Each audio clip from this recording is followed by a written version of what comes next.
कल प्रधानमंत्री जी भी जो अविश्वास के प्रस्ताव पर चर्चा हो रही है उसका उत्तर देने के लिए स्वयं सदन में उपस्थित रहेंगे।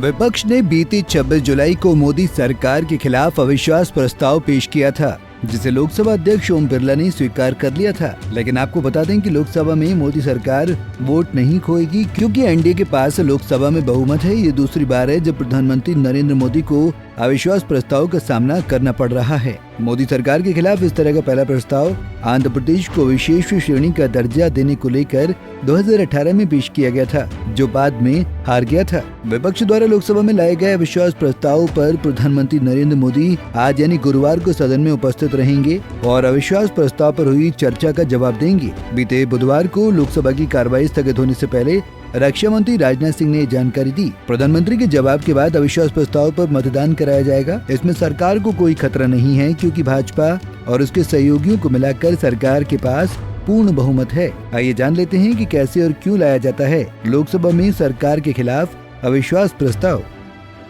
जानकारी के लिए बता दें कि कोई भी लोकसभा सांसद जिसके पास 50 सहयोगियों का समर्थन है, किसी भी समय मंत्रिपरिषद के खिलाफ अविश्वास प्रस्ताव पेश कर सकता है। इसके बाद प्रस्ताव पर चर्चा होती है। प्रस्ताव का समर्थन करने वाले सांसद सरकार की कमियों को उजागर करते हैं और ट्रेजरी बेंच उनके द्वारा उठाए गए मुद्दों पर प्रतिक्रिया देते हैं। अंततः मतदान होता है और यदि प्रस्ताव सफल होता है तो सरकार को कार्यालय खाली करने के लिए मजबूर होना पड़ता है। लोकसभा में इस समय 538 सदस्य हैं। विश्वास मत जीतने के लिए सरकार को 270 वोटों की जरूरत होगी। लेकिन आपको बता दें कि एनडीए के पास 331 सांसदों के साथ प्रशंसनीय बहुमत है, जिसमें से भाजपा के पास 303 सांसद हैं, जबकि विपक्षी गुट इंडिया की संयुक्त ताकत सिर्फ 144 है। निचले सदन यानी लोकसभा में गैर गठबंधन दलों के सांसदों की संख्या 70 है।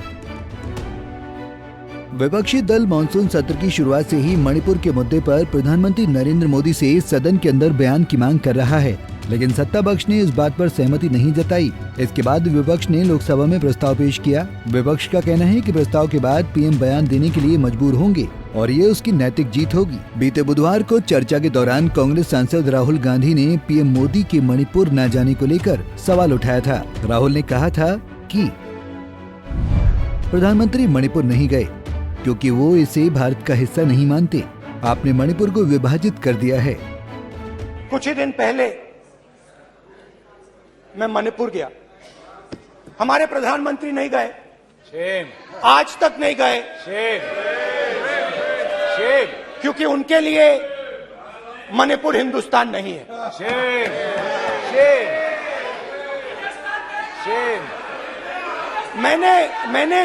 मैंने मणिपुर शब्द प्रयोग किया, मगर आज की सच्चाई ये है कि मणिपुर नहीं बचा है। मणिपुर को आपने 2 भाग में कर दिया है। मणिपुर को आपने बांट दिया है, तोड़ दिया है। मैं मणिपुर में रिलीफ कैंप्स में गया। रिलीफ कैंप में आज जा रहा हूं। मणिपुर में रिलीफ कैंप में मैंने महिलाओं से बात की। जैसे मैंने भाषण के शुरुआत में बोला, भारत एक आवाज है, भारत हमारी जनता की आवाज है, दिल की आवाज है। उस आवाज की हत्या आपने मणिपुर में की। इसका मतलब भारत माता की हत्या आपने मणिपुर में की।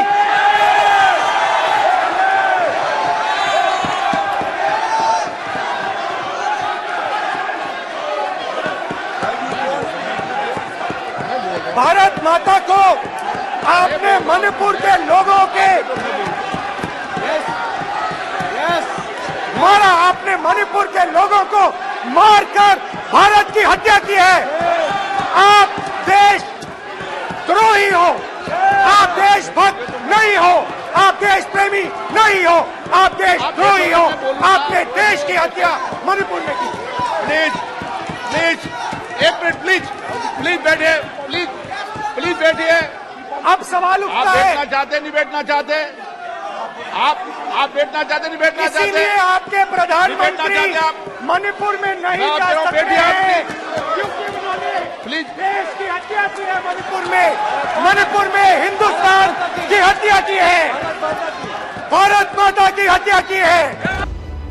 इसके बाद बुधवार को ही केंद्रीय गृह मंत्री अमित शाह ने विपक्ष के अविश्वास प्रस्ताव पर चर्चा का जवाब दिया था। अमित शाह ने मणिपुर में शांति लाने के सरकार के प्रयासों की जानकारी दी थी। शाह ने आरोप लगाया कि अविश्वास प्रस्ताव लोगों को गुमराह करने के लिए लाया गया है। मैं पूरे देश को बताना चाहता हूं, इस देश के प्रधानमंत्री ने रात को 4 बजे भी मुझे फोन किया है और दूसरे दिन 6:30 बजे मुझे फोन से उठाया भी इस देश के प्रधानमंत्री ने। और ये कह रहे हैं मोदी जी ध्यान नहीं रखते।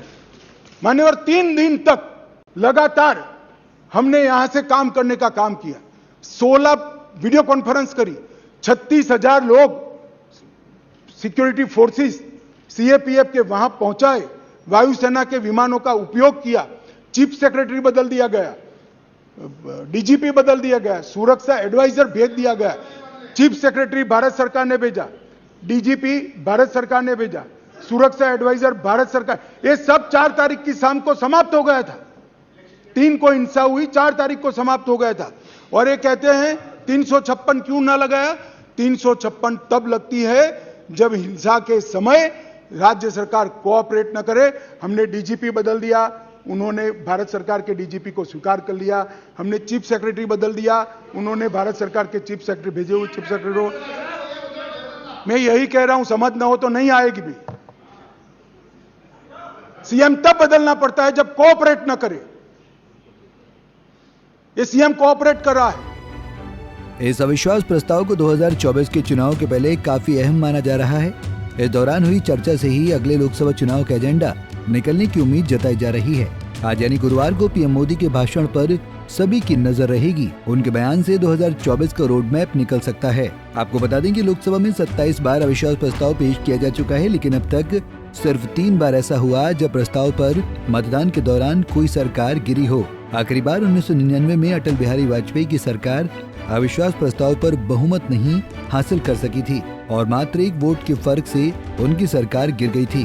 पीएम मोदी जब सदन में अविश्वास प्रस्ताव पर चर्चा का जवाब देंगे, उससे पहले बुधवार को ही केंद्रीय गृह मंत्री अमित शाह और रक्षा मंत्री राजनाथ सिंह ने विपक्ष से सदन में शांति बनाए रखने की अपील की थी। आज लंबे समय के बाद मणिपुर पर चर्चा होनी दी है। मुझे सुना है इस सदन ने मणिपुर में शांति के लिए प्रस्ताव करना चाहिए, तो मणिपुर की दोनों जूथों को शांति रखने की अपील सदन के इस गृह से जाए, ऐसा मेरे आपसे निवेदन है। मणिपुर पर चर्चा की मांग विपक्ष के द्वारा की गई थी। मणिपुर की चर्चा यहाँ पर हुई है और गृह मंत्री जी ने उसका जवाब भी दिया है। कल प्रधानमंत्री जी भी जो अविश्वास के प्रस्ताव पर चर्चा हो रही है उसका उत्तर देने के लिए स्वयं सदन में उपस्थित रहेंगे। लेकिन जो एक गृह मंत्री जी ने जो आग्रह किया है, ये पूरे सदन की तरफ से एक अपील होनी चाहिए ताकि मणिपुर में शांति की बहाली हो सके। तो मैं समझता हूं कि इसमें सभी का सहयोग हमें प्राप्त होना चाहिए। मॉनसून सत्र में आज पीएम मोदी के पहली बार सदन में आने और अविश्वास प्रस्ताव पर जवाब देने को आप कैसे देखते हैं? अपने विचार हमारे साथ जरूर शेयर करें। Bureau report, Punjab Kesari TV. हमसे जुड़े रहने के लिए हमारे YouTube चैनल को सब्सक्राइब करें और नई वीडियो की नोटिफिकेशन के लिए बेल आइकॉन को दबाएं।